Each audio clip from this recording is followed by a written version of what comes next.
Avui, al Maresme Esport, tindrem com a convidat al nostre plató el primer classificat espanyol del Dakar Argentina-Xile 2010 de motos, Joan Pedrero. Coneixerem la història del Marc García i en Guillem Ferrer. Vols saber per què? Doncs no t'ho perdis, aquí, al Maresme Esports. L'Alba Silva i el seu cavall Palmero tenen un somni, participar als Jocs Paralímpics de Londres. Estan llestos i preparats per fer-ho. Nosaltres avui coneixerem la seva història aquí, al Maresme Esport.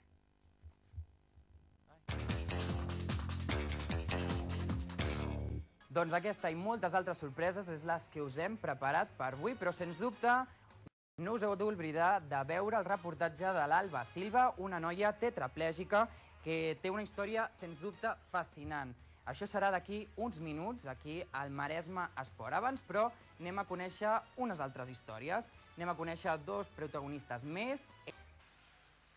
En Marc García és un dels 5 jugadors del Club Hoquei en línia Premià que està convocat per la selecció catalana d'hoquei.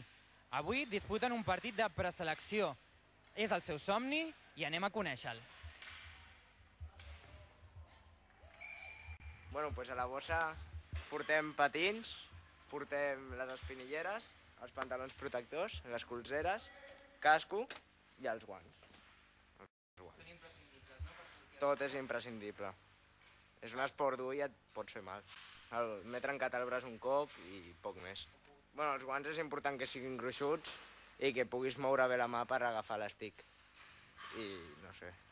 Després el casco, que bueno, els veieu aquí amb reixa, però es pot jugar sense reixa també. Però, clar, llavors pots patir cops a la cara. I quants anys fa que et dediques a l'hoquei? 8 anys. Bueno, tenim un partit, després tenim 5 entrenos els diumenges i llavors ja decidiran. Bueno, era una de les fites que tenia, però mai ho faig com hobby, si no arribo, doncs no passa res. Abans de posar-se la indumentària necessària per jugar en el seu primer partit com a preseleccionat, en Marc i la resta de jugadors vinguts d'arreu de Catalunya van estar escoltant el seu seleccionador. Jordi Argullós els va donar les primeres indicacions i normes més importants per formar part de l'equip.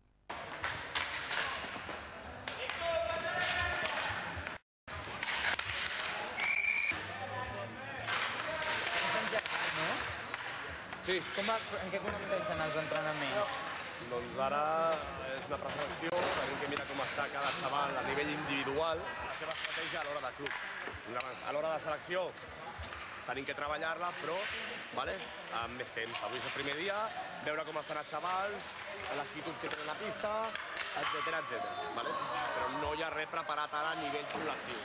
Això es prepararà amb el temps.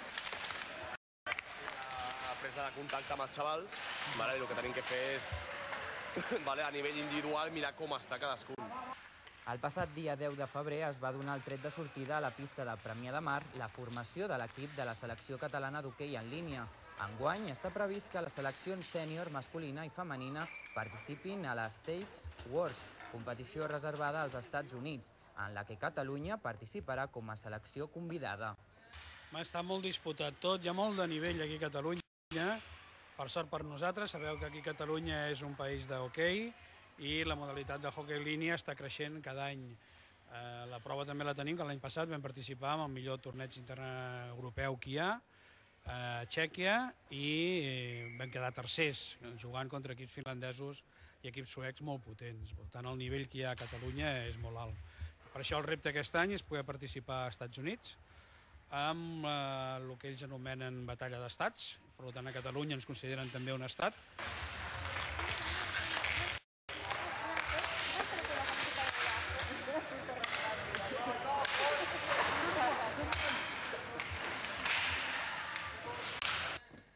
Per la seva banda, la selecció júnior, on possiblement jugui en Marc García, participarà a l'Sparta Cup, torneig internacional que organitza l'Hoquei Club Rubí, competició en la qual prendran part equips de gran nivell vinguts de Finlàndia, Suècia i Alemanya.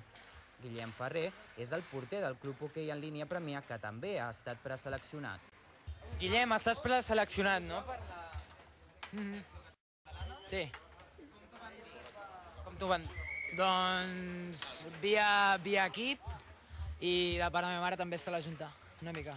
I com ha sigut la teva reacció al saber-ho? Estaves esperant feia molt de temps? Home, sí, en part sí, perquè ja fa uns anys que ho vaig intentant i aquest any està difícil, però s'intentarà amb esforç. Perquè quants anys portes jugant a l'hoquei? 8 anys. Sempre al club de Premià? Sí. I com són els entrenaments que esteu realitzant? Doncs molt forts i a sobre, a més, jo entreno una mica amb els grans, amb els júniors, per així intentar millorar una mica, però Déu-n'hi-do com van els entrenaments, Déu-n'hi-do. Què sents al ser preseleccionat i que possiblement estiguis a la selecció? Doncs orgullós de poder estar, de veure que pensen en mi i que pensen també d'altres, però també que pensen en mi. I què creus que es necessita per estar a la selecció? Pues molts anys d'entrenament, molt d'esforç, molta dedicació, sobretot, i bueno, això. I a més, ets porter, no? Sí. Mira, aquí a les cames tenim les guardes, amb patins de porter, que són diferents dels de jugador, el catcher, que és per agafar els pucs, el blocker, que és amb el que agafes el pal, l'estick, que es diu, i, bueno, pantalons... Pla, no? El casc, sobretot. El casc de porter també canvia del casc de jugador, perquè ens ha de protegir més la barba. I, bueno, peto els porters i ja està. Has tingut alguna lesió important? Porto ja...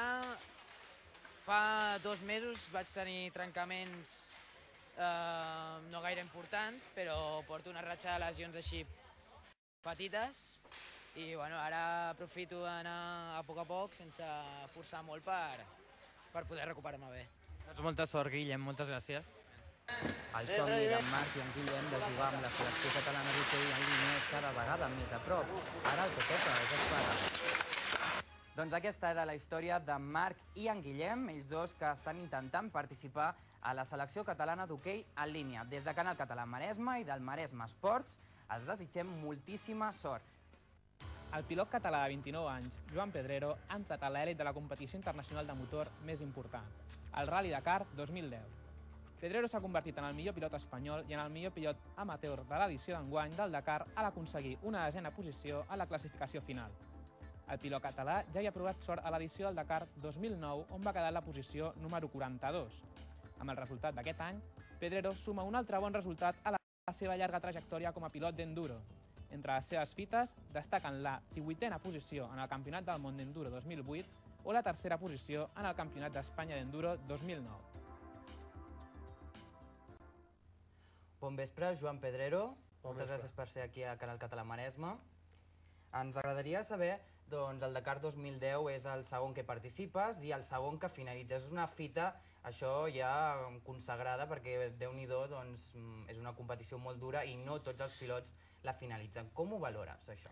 Bé, ho valoro molt positiu, no? Ha sigut una carrera molt dura.